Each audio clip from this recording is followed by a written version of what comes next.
جو عورت نکاح کے 6 مہینے بعد یا اس سے زیادہ مدت میں صحیح سلامت بچہ جنے، اس پر زنا کا الزام محض اس ولادت کی بنیاد پر نہیں لگایا جا سکتا۔ نہ اس کے شوہر کو اس پر تہمت لگانے کا حق دیا جا سکتا ہے اور نہ اس کا شوہر بچے کے نسب سے انکار کر سکتا ہے۔ بچہ لازماً اسی کا مانا جائے گا اور عورت کو سزا نہ دی جائے گی۔ نمبر 3، رضاعت کی زیادہ سے زیادہ مدت 2 سال ہے۔ اس عمر کے بعد اگر کسی بچے نے کسی عورت کا دودھ پیا ہو تو وہ اس کی رضاعی ماں قرار نہیں پائے گی اور نہ وہ احکام رضاعت اس پر مترتب ہوں گے جو سورہ نساء آیت 23 میں بیان ہوئے ہیں۔ اس معاملے میں امام ابو حنیفہ رحمہ اللہ نے برسبیل احتیاط 2 سال کے بجائے 2.5 سال کی مدت تجویز کی ہے تاکہ حرمت رضاعت جیسے نازک مسئلے میں خطا کر جانے کا احتمال باقی نہ رہے۔ مزید تفصیل کے لیے ملاحظہ ہو تفہیم القرآن جلد 4 سورہ لقمان حاشیہ 23۔ اس مقام پر یہ بھی جان لینا فائدے سے خالی نہ ہوگا کہ جدید ترین طبی تحقیقات کی روح سے ماں کے پیٹ میں ایک بچہ کو کم از کم 28 ہفتے درکار ہوتے ہیں جن میں وہ نشو و نما پا کر زندہ ولادت کے قابل ہو سکتا ہے۔ یہ مدت 6.5 مہینے سے کچھ زیادہ بنتی ہے۔ اسلامی قانون میں نصف مہینے کے قریب مزید رعایت دی گئی ہے کیونکہ ایک عورت کا زانیہ قرار پانا اور ایک بچے کا نسب سے محروم ہو جانا بڑا سخت معاملہ ہے اور اس کی نزاکت سے یہ تقاضا کرتی ہے کہ ماں اور بچے دونوں کو اس کے قانونی نتائج سے بچانے کے لیے زیادہ سے زیادہ گنجائش دی جائے۔ علاوہ بری کسی طبیب، کسی قاضی، حتیٰ کہ خود حاملہ عورت اور اسے بارور کرنے کے والے مرد کو بھی ٹھیک یہ معلوم نہیں ہو سکتا کہ استقرار حمل کس وقت ہوا ہے۔ یہ بات بھی اس امر کی متقاضی ہے کہ حمل کی کم سے کم قانونی مدت کے تعین میں چند روز کی مزید گنجائش رکھی جائے۔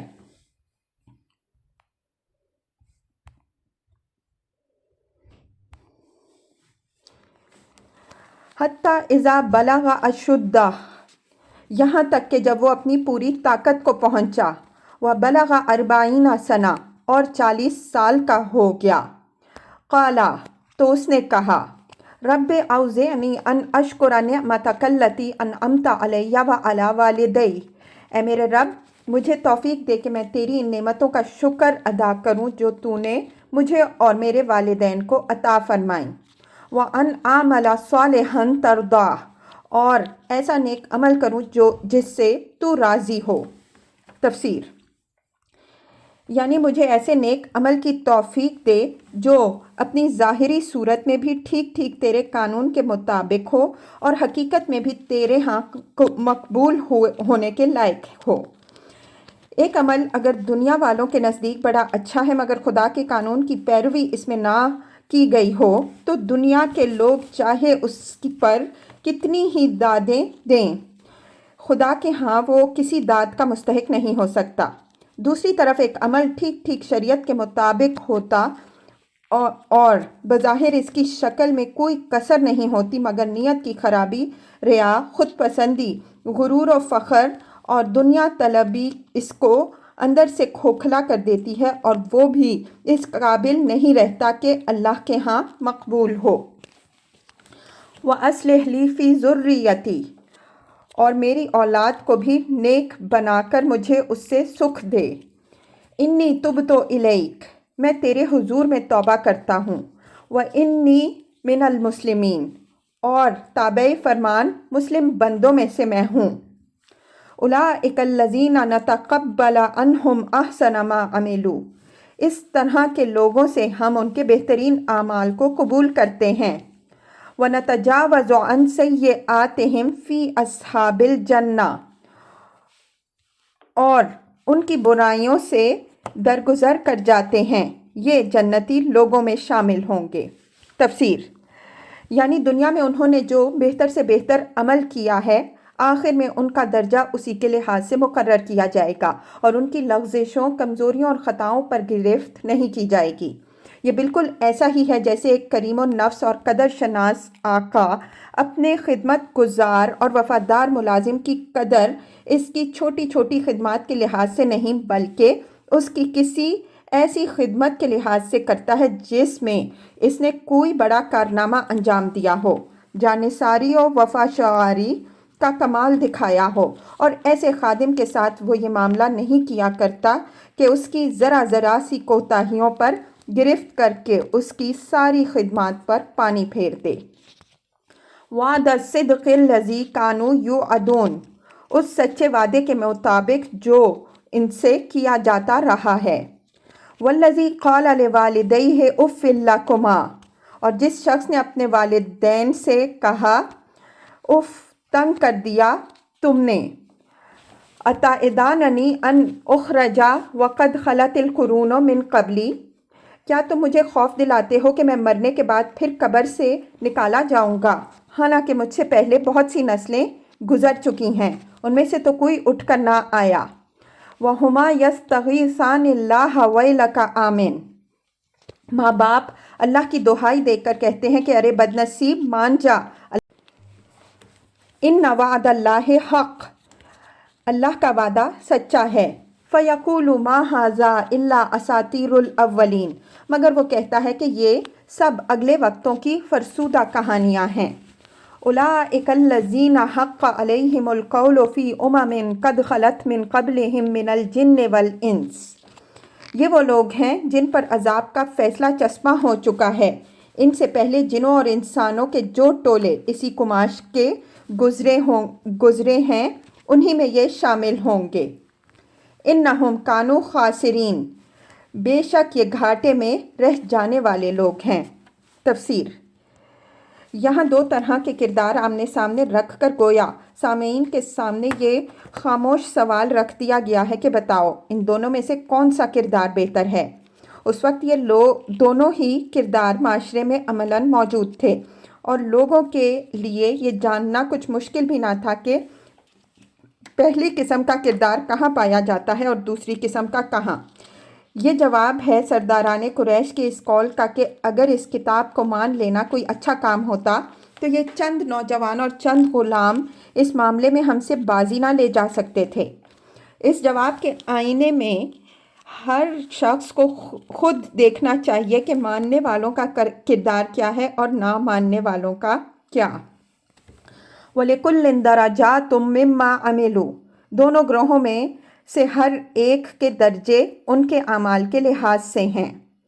وَلَيُوَفِّيَهُمْ أَعْمَالَهُمْ وَهُمْ لَا يُظْلَمُونَ، تاکہ اللہ ان کے لیے ان کے کیے کا پورا پورا بدلہ دے، ان پر ظلم ہرگز نہ کیا جائے گا۔ تفسیر۔ یعنی نہ اچھے لوگوں کی نیکیاں اور قربانیاں ضائع ہوں گی اور نہ برے لوگوں کو ان کی واقعی برائی سے بڑھ کر سزا دی جائے گی۔ نیک آدمی اگر اپنے اجر سے محروم رہ جائے گا یا اپنے حقیقی استحقاق سے کم اجر پائے گا تو یہ بھی ظلم ہے، اور برا آدمی اپنے کیے کی سزا نہ پائے یا جتنا کچھ قصور اس نے کیا اس سے زیادہ سزا پا جائے تو یہ بھی ظلم ہے۔ وَيَوْمَ يُعْرَضُ الَّذِينَ كَفَرُوا عَلَى النَّارِ، پھر جب یہ کافر آگ کے سامنے لا کر کھڑے کیے جائیں گے تو ان سے کہا جائے گا اذهبتم طیباتکم فی حیاتکم الدنیا، تم اپنے حصے کی نعمتیں اپنی دنیا کی زندگی میں خرچ کر چکے، واستمتعتم بہا، اور ان کا لطف تم نے اٹھا لیا، فَالْيَوْمَ تُجْزَوْنَ عَذَابَ الْهُونِ بِمَا كُنْتُمْ تَسْتَكْبِرُونَ فِي الْأَرْضِ بِغَيْرِ الْحَقِّ وَبِمَا كُنْتُمْ تَفْسُقُونَ، اب جو تکبر تم نے زمین میں کسی حق کے بغیر کیا اور جو نافرمانیاں تم نے کیں ان کی پاداش میں آج تم کو ذلت کا عذاب دیا جائے گا۔ تفسیر۔ ذلت کا عذاب اس تکبر کی مناسبت سے ہے جو انہوں نے کیا۔